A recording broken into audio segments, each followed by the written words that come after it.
Dan yang terakhir mungkin Yulia Kristeva, agak dikenal dengan filsafatnya tentang seks.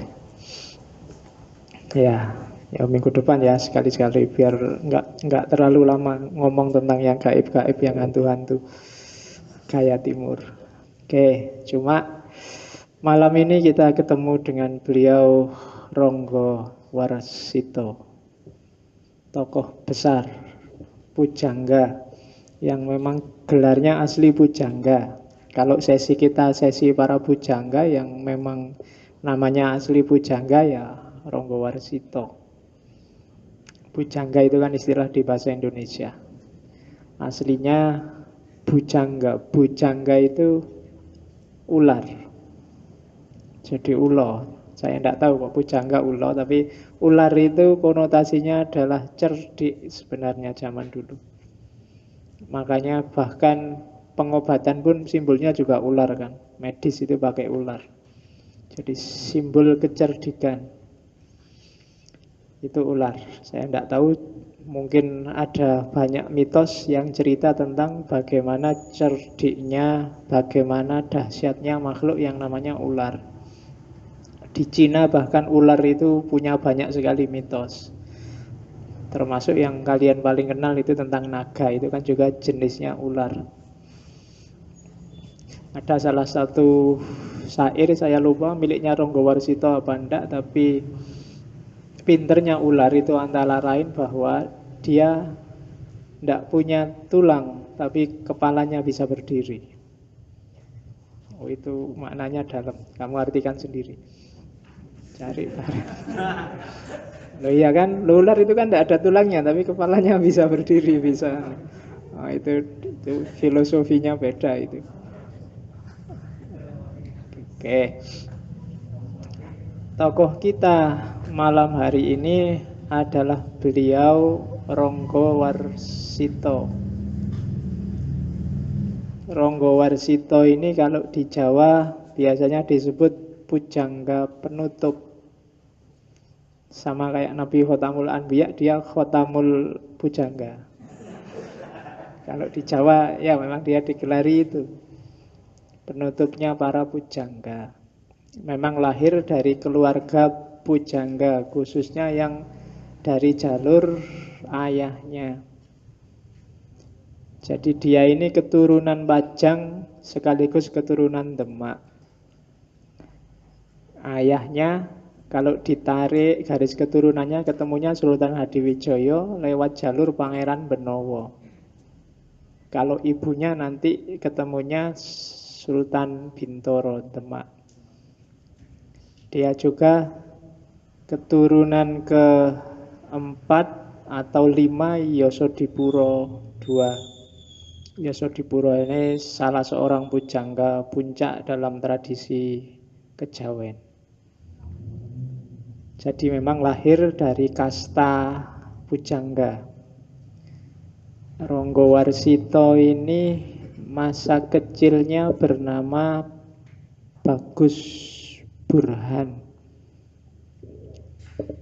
Jadi ya di beberapa teks kadang ditransliterasi jadi Bagus Burham pakai M. Tapi kalau dilihat dari tata bahasanya mungkin yang bisa diartikan Bagus Burhan. Cuma mungkin kadang-kadang lidahnya orang Jawa kan memang begitu. Burhan jadi Burham. Dan ya nanti lengkapnya kan sebenarnya Ronggo Warsito itu kan memang gelar.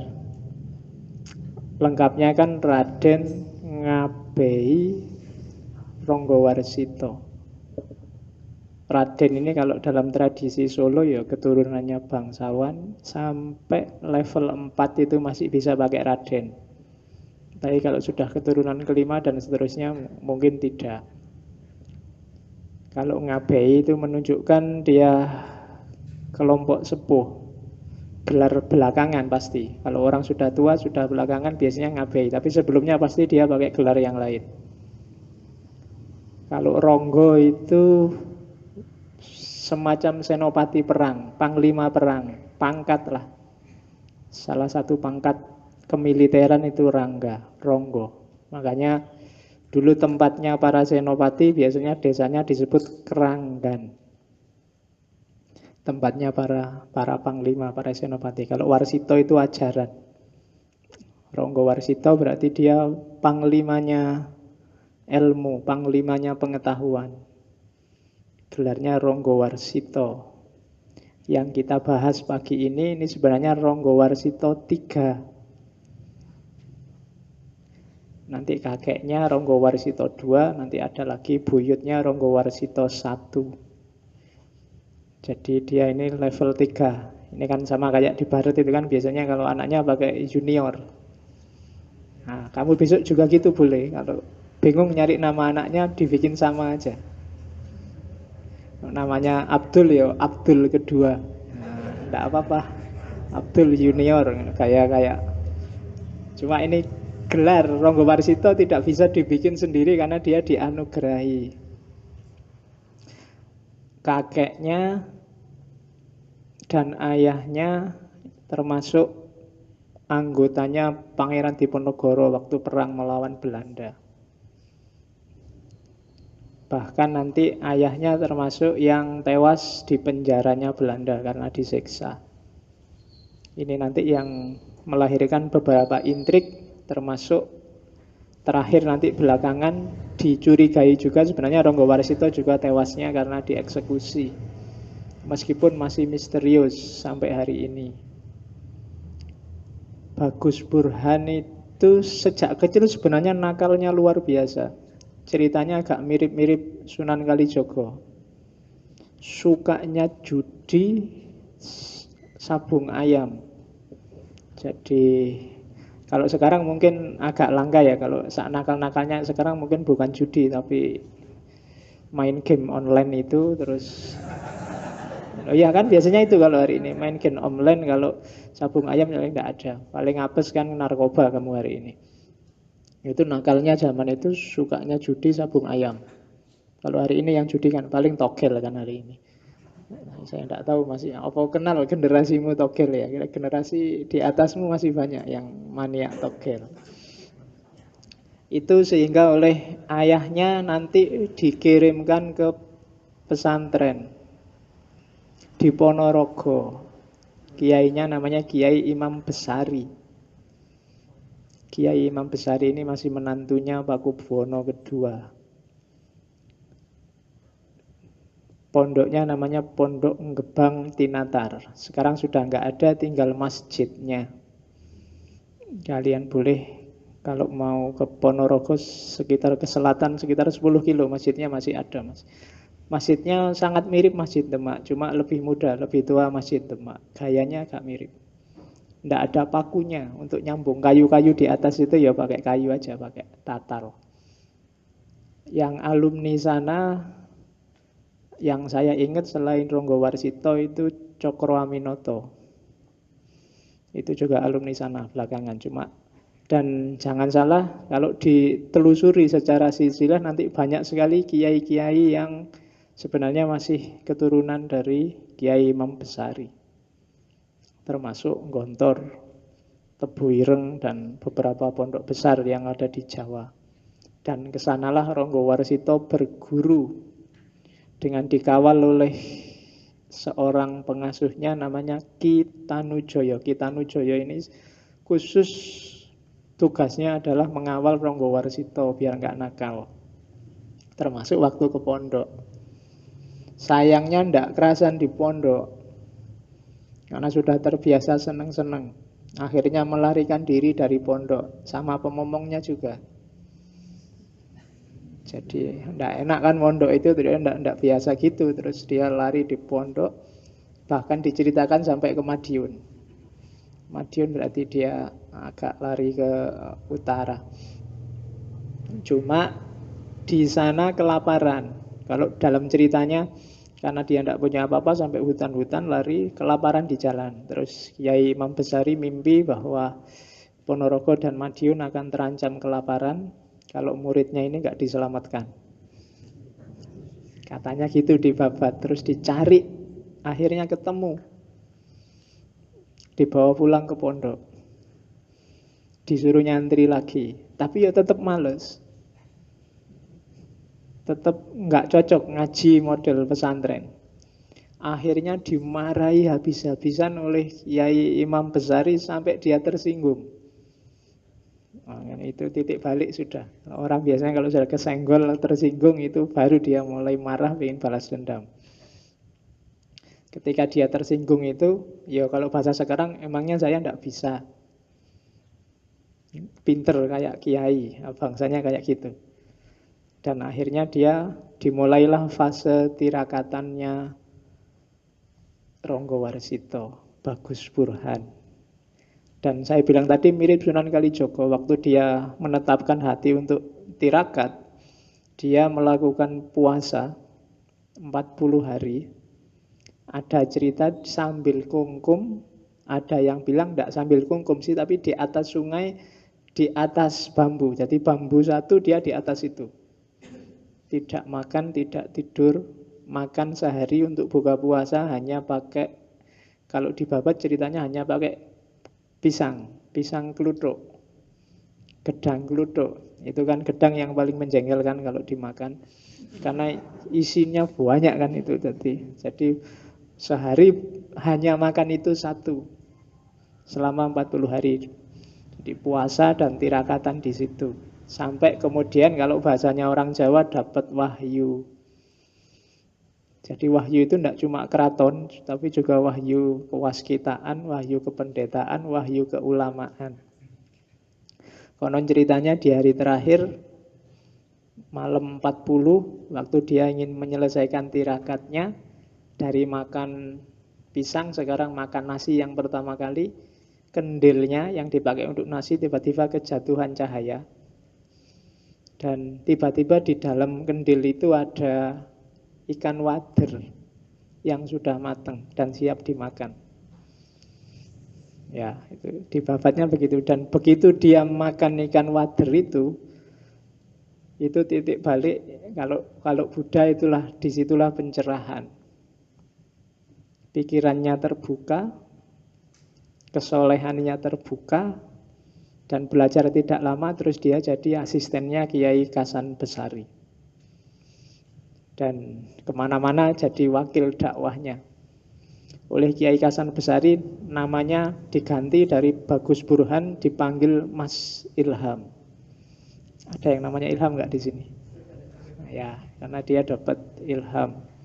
Setelah itu, setelah dianggap sudah cukup mondoknya, pulang lagi ke ayahnya dan berguru pada kakeknya sastra, karena memang kakek dan paman-pamannya kan ahli sastra semua.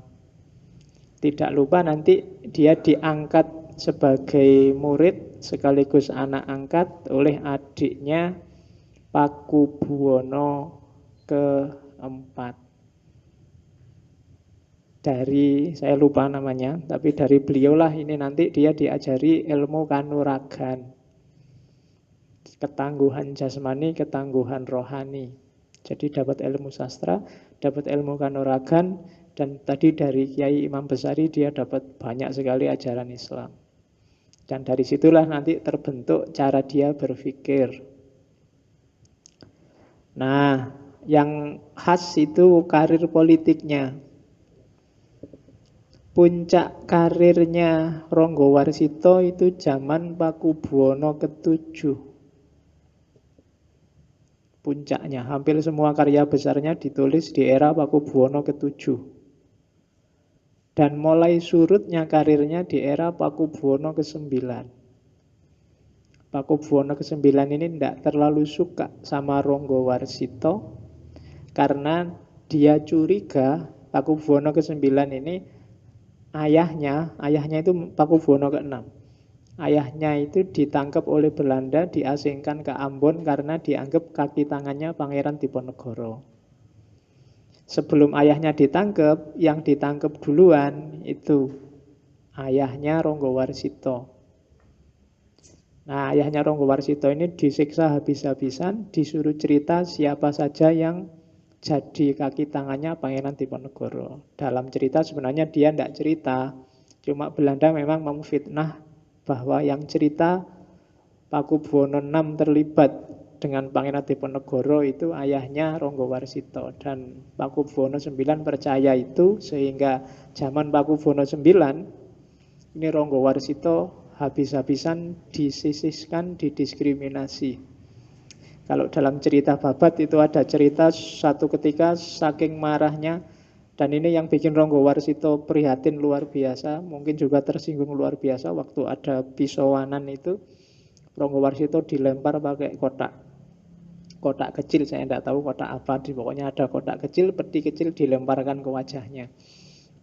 Itu karena dia tidak suka. Sampai terakhir di serat Sabdo Jati itu Ronggowarsito meramalkan mungkin umurku tidak lama lagi. Dan ini yang kontroversi. Di serat itu terakhir ada ramalan yang pas sekali dan luar biasa. 8 hari lagi aku akan meninggal. Siang hari, pokoknya dia jamnya, harinya bisa pas. Dan ini kontroversi, ada yang bilang itu ditambahin orang belakangan, ada yang bilang ya memang Ronggowarsito itu bisa membaca ke depan, ada yang bilang ya itu mungkin karena Ronggowarsito ngerti ada konspirasi yang akan mengeksekusi dirinya.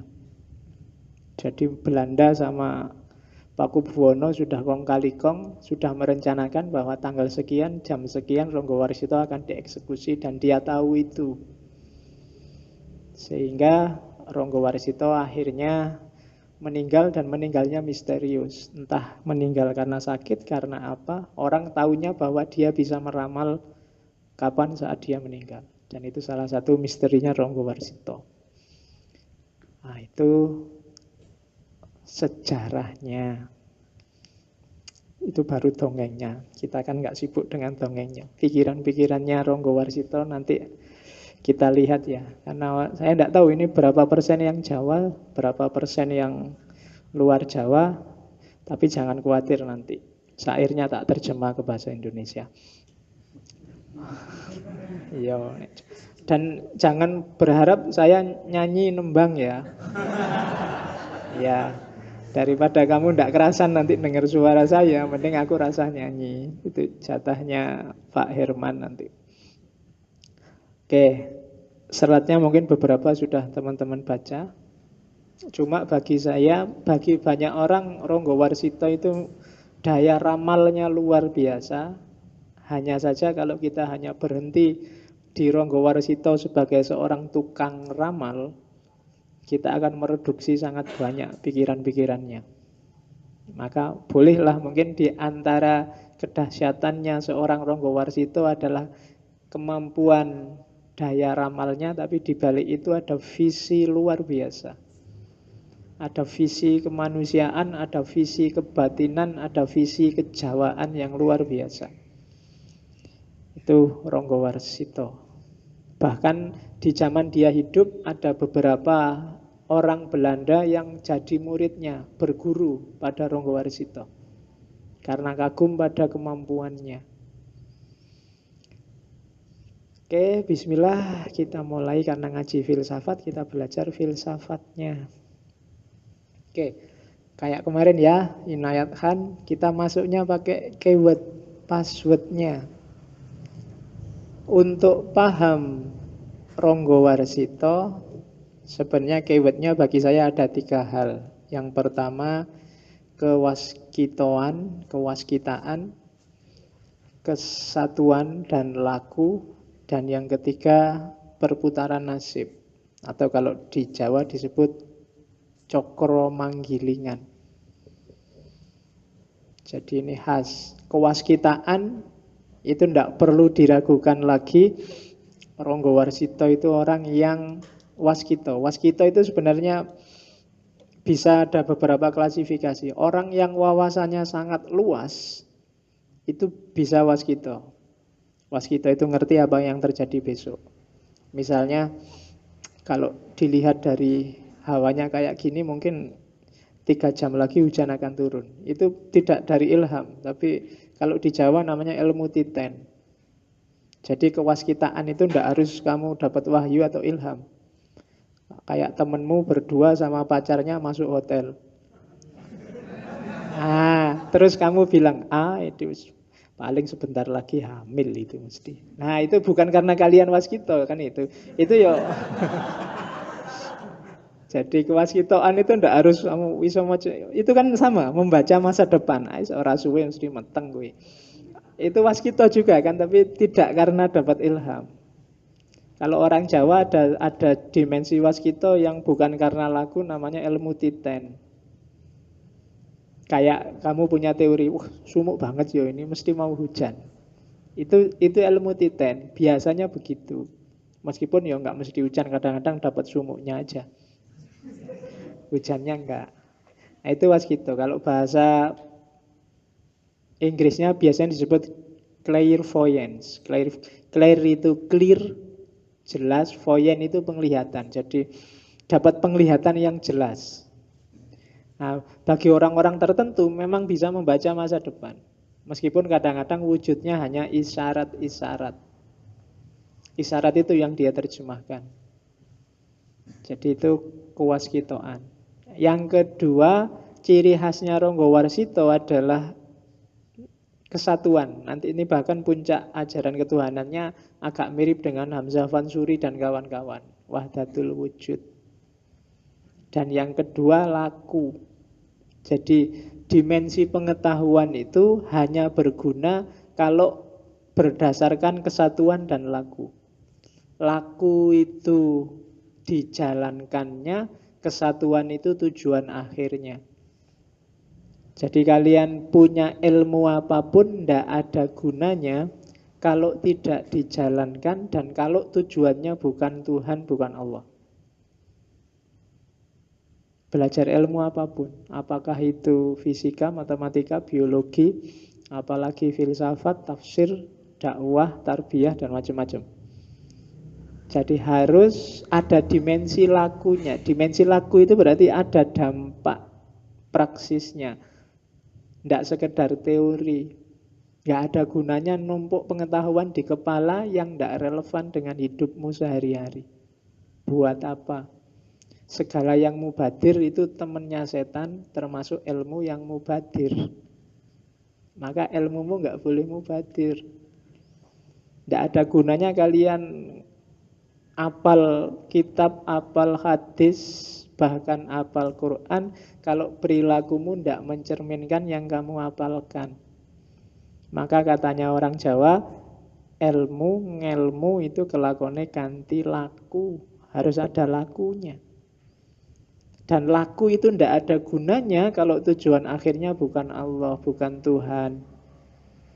Jadi ilmu apapun yang kita miliki harusnya bisa bikin kita semakin dekat sama Allah. Kalau tidak, ada yang tidak beres. Dan itu prinsip kalau di semua ajaran kebatinan termasuk Ronggo Warsito, termasuk ajaran tasawuf. Jadi keyword kedua, kesatuan dan laku. Keyword ketiga, cokro manggilingan. Cokro manggilingan itu biasanya gambarnya roda. Di Jogja ada taman bermain yang baru itu, yang Sindupak itu, yang biang lala besar itu kan namanya cokro manggilingan. Mentang-mentang ada di Jogja. Jadi cokro manggilingan itu bahwa hidup itu berputar. Hidup itu kadang di atas, kadang di bawah. Filosofinya kayak roda. Tidak ada kesenangan yang abadi, tidak ada kesedihan yang abadi. Kalau dalam bahasa Islam, hidup itu inna lillahi wa inna ilaihi roji'un. Muter, tidak statis. Maka kamu tidak boleh putus asa kalau pas kalah, juga tidak boleh euforia menang-menangan seolah-olah dunia milikmu kalau kamu pas menang. Hidup itu seperti orang pingsut itu tos-tosan. Jempol menang kalau lawan orang, tapi orang menang kalau lawan kelingking tapi menang kalau lawan gajah, terus jadi muter. Jadi innalillahi wa inna ilaihi roji'un. Mahasiswa takut pada dosen, dosen takut pada rektor, rektor takut pada menteri, menteri takut pada presiden, presiden takut pada mahasiswa. Nah, itu muter. Nah, ya kan? Loh, itu kan cokro manggilingan namanya muter. Oh, presiden kan takut sama mahasiswa, di demo bisa turun dia. Nah, cuma mahasiswanya takut sama dosen, dosennya takut sama rektornya, rektor takutnya sama menteri, menteri takut sama presiden, nah presidennya takut sama mahasiswa, jadi muter. Itu cokro manggilingan namanya. Nanti kalau menurut tokoh Jawa yang lain, Ki Ageng Suryo Mentaram, orang kalau pingin menaklukkan cokro manggilingan, syaratnya satu, dia harus bisa tiwikromo, triwikromo. Triwikromo itu menguasai tiga dimensi. Yang pertama masa kini, yang kedua masa lalu, dan yang ketiga masa depan. Maksudnya apa? Yang kamu alami sekarang itu akibat dari masa lalu. Kalau ingin menguasai masa depan, ya masa kinimu harus bagus. Nanti dampaknya di masa depan bagus. Jadi kuasai tiga ini. Kalau masa kini pingin enak, masa lalunya harus bagus. Kalau masa depan pingin enak, masa kininya harus bagus. Itu namanya triwikromo. Kalau di wayang, orang yang bisa melakukan triwikromo itu dia akan jadi maharaksasa. Tidak ada yang bisa mengalahkan. Kayak ceritanya Krishna itu kan.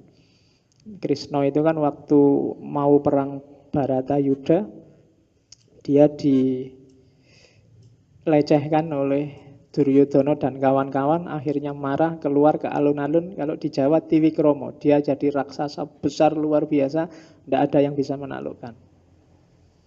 Satu-satunya yang bisa menaklukkan nanti kalau di wayang Betara Narada. Narada itu asistennya dewa yang dia turun terus mengingatkan, Krishna, tugasmu bukan itu. Itu Tiwikromo. Jadi orang yang bisa menguasai tiga zaman, dia akan jadi raksasa, tidak ada yang bisa mengalahkan. Kalau kalian memahami cokro manggilingan, kalian tidak bisa kalah. Tidak ada yang bisa bikin kalian sedih, tidak ada yang bisa kalian gembira luar biasa. Biasa aja. Senang dan susah itu biasa. Tidak perlu terlalu diambil hati, wong hidup ini memang kadang di bawah, kadang di atas. Kalau lagi sumpek, oh berarti sekarang sedang di bawah. Kalau lagi seneng, oh berarti sekarang sedang di atas. Asal hati-hati jangan sampai rodanya rusak. Kalau rodanya rusak, kalau kamu di bawah terus. Tidak bisa muter lagi. Iya, jadi roda rusak itu apa? Berarti harmoni alam sudah rusak. Manusia nggak bisa lagi memayu hayuning bawono. Kalau yang jahat-jahat kok buahnya enak terus, untung terus, itu berarti rodanya rusak.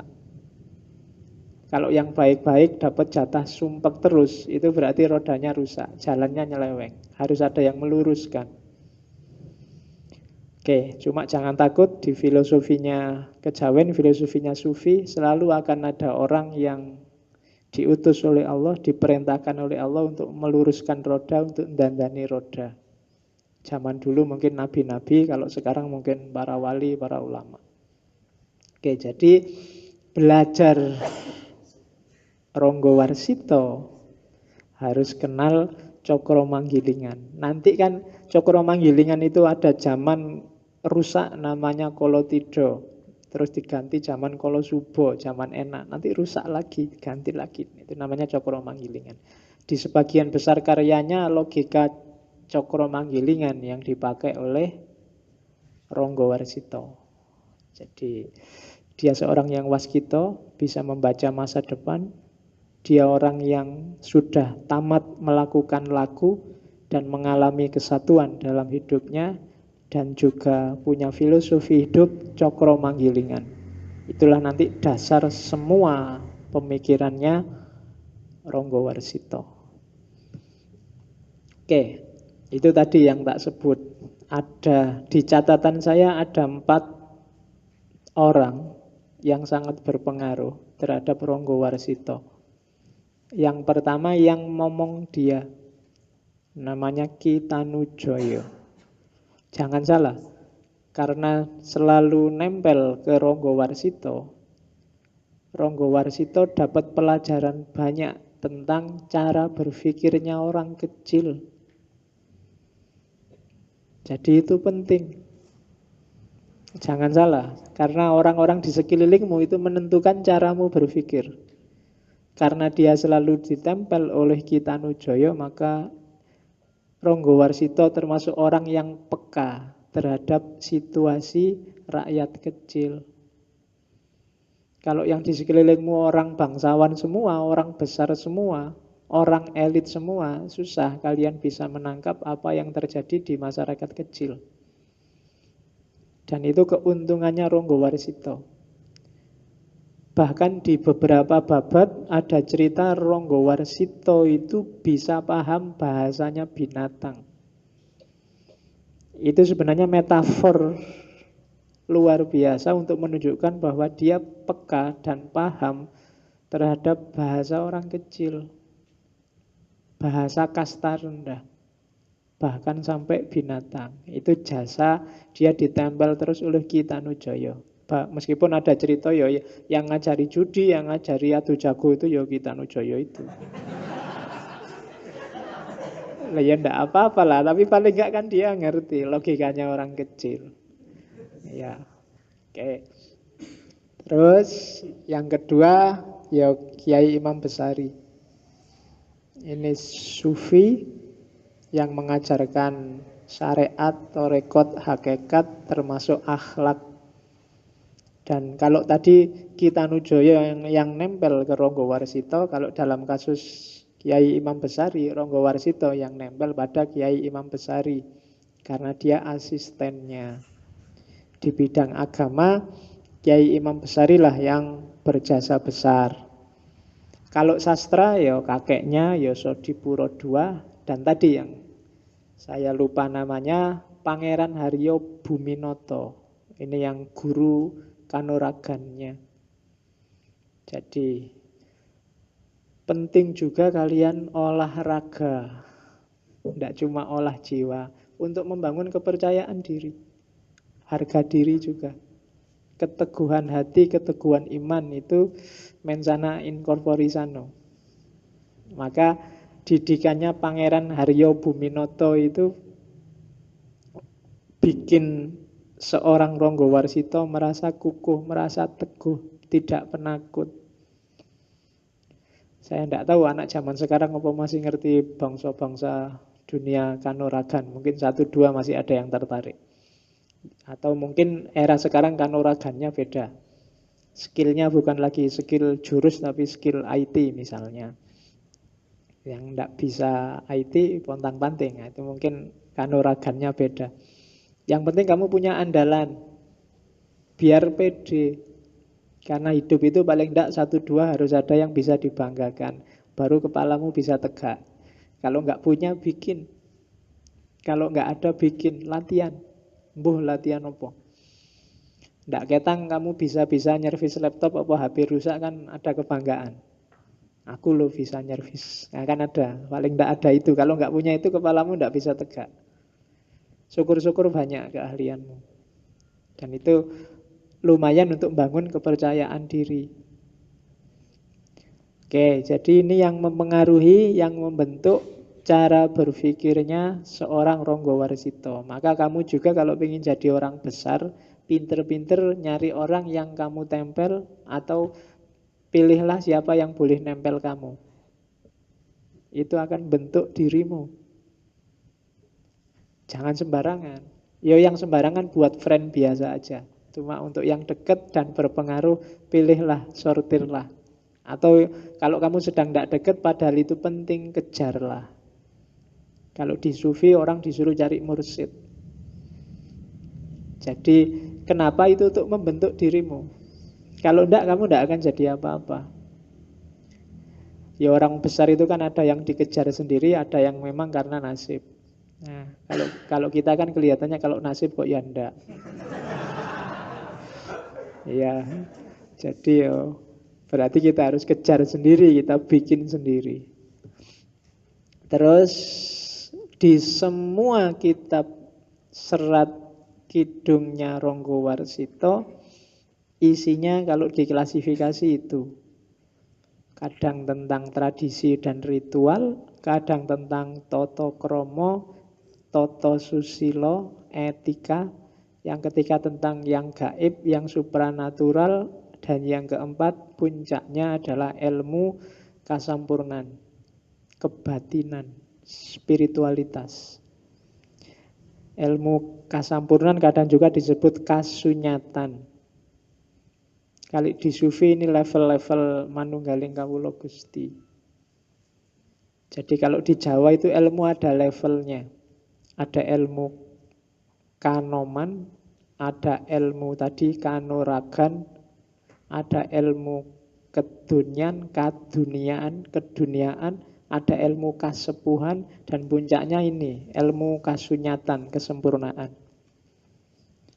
Ilmu kanoman itu pengetahuan praktis sehari-hari, biar kamu bisa hidup, itu namanya ilmu kanoman. Orang harus menguasai ini kalau ingin hidup. Itu kalian juga kan sudah menguasai gimana caranya makan, gimana caranya kawin, gimana itu kanoman. Harus belajar, jangan sampai tidak bisa kawin.